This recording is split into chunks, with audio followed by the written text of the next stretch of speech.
நான் உனக்கு வேலை போட்டு தரேன். ஆனா எனக்கு சில உண்மைகள் தெரியணும். என்ன உண்மைகள்? இந்த வீடியோ யார் எடுத்தது? அது நான் சொல்ல முடியாது, சொல்லவும் கூடாது. இப்ப நம்ம டீல் இந்த வேலை விஷயம்தான். இன்னும் 1/2 மணி நேரத்துல என்னோட கைக்கு அப்பாயின்மெண்ட் ஆர்டர் வரணும். இல்லனா இந்த வீடியோட ஒரிஜினல் போலீஸ் கைக்கு போயிடும். அதையும் மீறி நீங்க வீடியோவுக்கும் பயப்படாம போலீஸ்க்கும் பயப்படாம எனக்கு ஏதாவது ஆபத்து விளைவிக்கணும்னு நினைச்சீங்கன்னா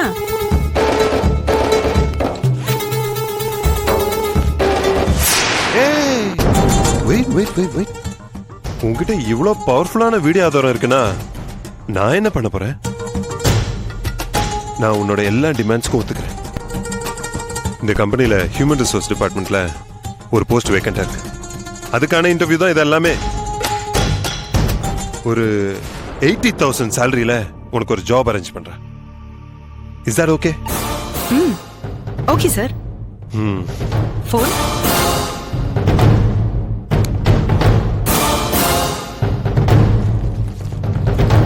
நான் வெளியே வெயிட் பண்றேன்.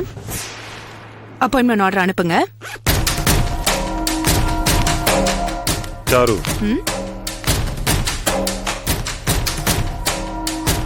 இதோட ஒரிஜினல்ஸ் எல்லாம் என் கைக்கு எப்ப கிடைக்கும்? உங்க கம்பெனில இருந்து நான் ரிட்டையர் ஆகும்போது கிடைக்கும் சார்.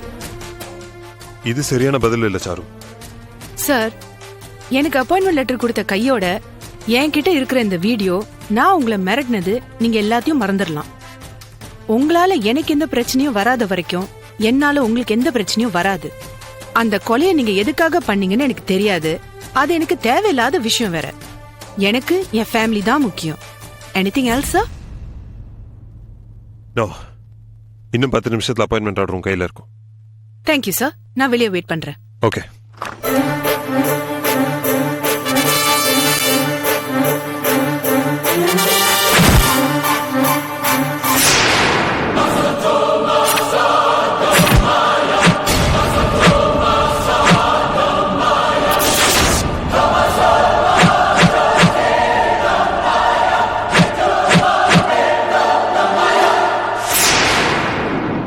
அப்பா, அக்கா, போன விஷயம் என்னாச்சுக்கா? நீயே சொல்லு, என்ன இருக்கும்? அக்கா, நான் உங்ககிட்ட பெட் கேட்டிருக்கேன். இன்னைக்கு உங்களுக்கு கண்டிப்பா வேலை கிடைச்சிடும்னு. வேலை கிடைச்சிச்சு இல்லக்கா? சஸ்பென்ஸ். அக்கா, டென்ஷன் ஏத்தாதீங்க அக்கா. நான் வேற இவகிட்ட பெட் கட்டியிருக்கேன். என்ன தெரியுமா, இந்த வர சண்டே உங்களுக்கு மட்டும் வேலை கிடைச்சிச்சுன்னா இந்த வீட்டு கிளீன் பண்ற வேலை, துணி துவைக்கிற வேலை, எல்லா வேலையும் இவதான் செய்யணும்னு சொல்லி. அம்மாடி, பயந்தே போயிட்டு. எதுக்கு பயம்? இல்ல, எங்க எல்லாருக்கும் சேர்த்து என்னைய சமைக்க சொல்வாளோன்னு. ஐயோ, உன் சமையலா? யார் சாப்பிடுறது? என்னம்மா, என்ன சாப்பிடணும், எப்ப சாப்பிடணும், எதுவா இருந்தாலும் சொல்லுமா. சாப்பிடுறதுல உங்களுக்கு என்னமா பிரச்சனை? எதுவா இருந்தாலும் என்கிட்ட கொடுங்க, நான் சாப்பிட்டு போறேன். வாங்க மாமா, உங்க வாய் முகூர்த்தம் பழிச்சிருச்சு. நீங்க சாப்பிடுறதுக்குன்னு உங்களுக்கு பிடிச்ச ஸ்வீட்டை வாங்கிட்டு வந்திருக்கேன். இந்தாங்க, சாப்பிடுங்க. என்னம்மா, மாமாக்கு ஸ்வீட்லாம் கொடுத்துக்கிட்டு இருக்க? ஆமா, எடுத்துங்கப்பா. வேலை கிடைச்சிச்சாமா? கிடைச்சிருச்சுப்பா. அப்பாயின்மெண்ட் ஆர்டரையும் வாங்கிட்டேன். இந்த காட்டுமா. ரொம்ப சந்தோஷமா. நான் தரேன். ரங்கநாதன் சார், நான் என்ன உங்ககிட்ட சொன்னேன்? சாருவோட கிரகம் நல்லா ரொம்ப நல்லா இருக்கு. இனிமே அவ தொட்டதெல்லாம் தொலங்கும்னு சொன்னா இல்லையா? நான் சொன்ன மாதிரியே நடந்துச்சு இல்ல? ஆமா சாரு, இன்டர்வியூல என்னமா கேள்வி கேட்டாங்க? ஒரே ஒரு கேள்விதான் கேட்டாங்க. அதுக்கு நான் சொன்ன பதில கேட்டு அசந்து போயிட்டாங்க. பரவாயில்லையே, அப்படி என்னமா கேள்வி கேட்டாங்க? End no. இங்கிலீஷ் வார்த்தைகள்ல இது ரெண்டும் நெகட்டிவ் ஆனது. அது எப்படி பாசிட்டிவா சொல்றதுன்னு கேட்டாங்க. ஐயோ, அது ரொம்ப கஷ்டமான கேள்வியாச்சே. அதுதான் இல்ல. எண்டுக்கு எஃபர்ட்ஸ் நெவர் டைனோ, நோவுக்கு நெக்ஸ்ட் ஆப்பர்ச்சுனிட்டின்னு நான் அப்படியே பாசிட்டிவா சொன்னேன். சூப்பர் ஆன்சர்னு சொன்னாங்க. இனிமே நம்ம வீட்ல எந்த ஒரு விசேஷமா இருந்தாலும் நம்ம மாமா கிட்ட ஆசீர்வாதம் வாங்கிட்டு அப்படியே கிளம்ப வேண்டியதான். அதுக்காக படிக்காம மாமா கிட்ட ஆசீர்வாதம் மட்டும் வாங்கிட்டு போவாதடி, ஃபெயில் ஆக்கிட போறாங்க. ஆமா ஆமா. இன்னைக்குதான் என் மனசு நிறைவா இருக்குமா. போமா, இந்த அப்பாயின்மெண்ட் ஆர்டர் அம்மா படத்துக்கிட்ட வச்சுட்டு நீ போய் ரெஸ்ட் எடுத்துக்க. குடுறீங்க. அப்ப நாளையில இருந்து அக்கா வேலையில ஜாயின் ஆகணும் இல்லக்கா? ஆமா அக்கா, 80,000 ரூபாய் சேலரி. சூப்பர் சேலரிக்கா. அக்கா, ஃபர்ஸ்ட் மந்த் சேலரி வந்த உடனே எனக்கு 10% தந்தணும். ஆமா ஆமா, மொத்தமா வாங்கிட்டு போடி. அம்மா சாரு, என்னையும் கொஞ்சம் கவனிச்சுக்குமா. நீங்க தான் எங்களுக்கு ஸ்பெஷல் கெஸ்டே மாமா. இன்னைக்கு ஃபுல்லா நீங்க எங்க கூட இருந்துட்டு நாங்க ஏற்பாடு பண்ற விருந்த சாப்பிட்டுட்டு தான் போனோம். சாப்பிட்டுட்டா போச்சு. கொஞ்சம் இருங்க, நான் வந்துடுறேன். சரிம்மா சரி.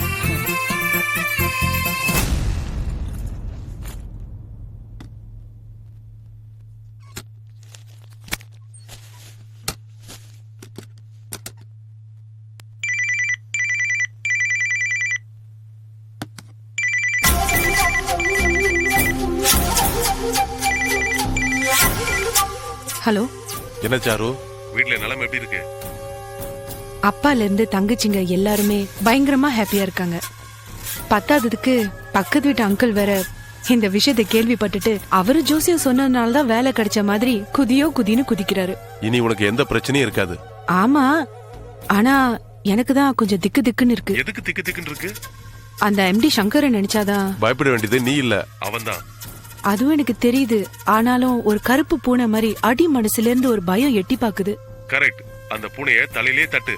இப்ப நீ பேசாம ரெஸ்ட் எடு, நாளைக்கு பார்க்கலாம். Okay, bye Siva.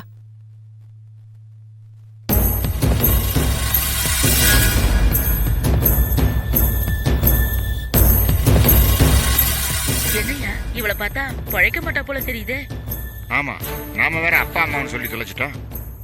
இனி நம்ம போட்ட பிளான் எதுவுமே ஒர்க் அவுட் ஆகாது போல இருக்கே.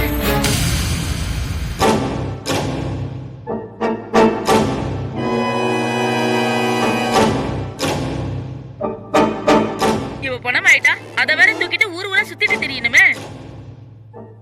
சின்னையாவுக்கு ஏதாவது டவுட் வந்து யாரையாவது அனுப்பி ஏதாவது தகவல் தெரிஞ்சது அவ்வளவுதான், நம்ம 2 பேரை கொன்னே விடுவாரு.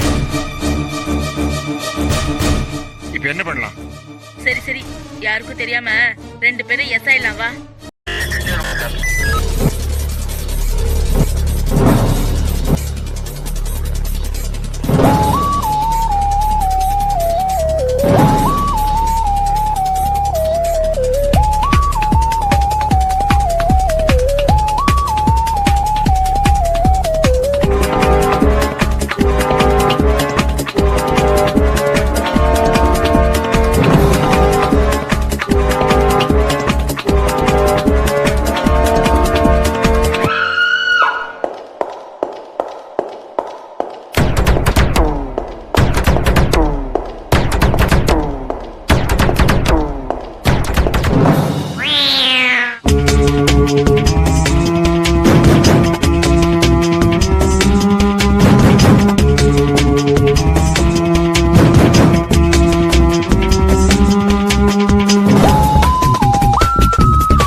you enjoyed this video, kindly like, share, comment, and for further our interesting videos, subscribe our channel below.